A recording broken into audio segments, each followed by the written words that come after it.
का फैन हूँ बेटा, मूड बनने में थोड़ा टाइम लगता है। जेकरा दम बाया के फरियाई हम रहेनी हरदम अकेला। जेकरा दम बाया के फरियाई हम रहेनी हरदम अकेला।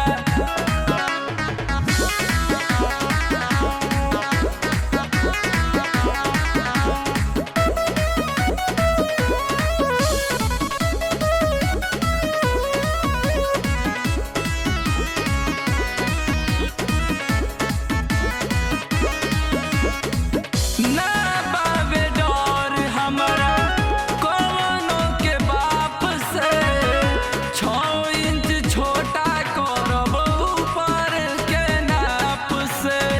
पत्थर कतनो पिसाइल बाकी मैदान ना भइल, आ पवन सिंह के बजा देवे कोई बाजा, ऐसन माई के लाल कोनो पैदा ना भइल, पैदा ना भइल। ना बाबे डर हमरा कवनो के बाप से, 6 इंच छोटा करब ऊपर के नाप से, नाप से। बात कहतनी सही दाव लहल बतलही, पवन भैया हवे गुरु हम चेला।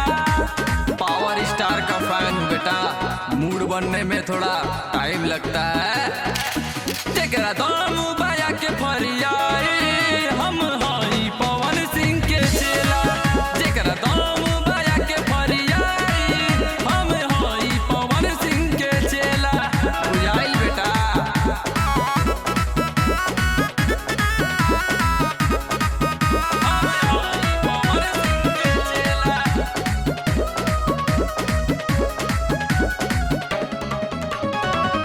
मोर बाबे ताजा तनी लेवे दमाजा, जीत जोशीला संगे शरद सिंह राजा।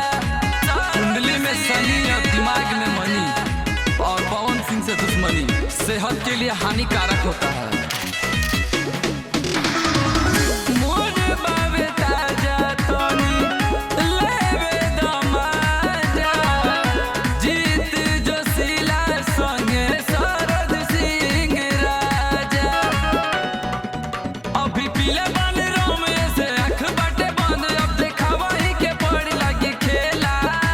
लॉलीपॉप स्टार का फैन है बाबू, समझा समझा। जेकरा दम बाया के फरिया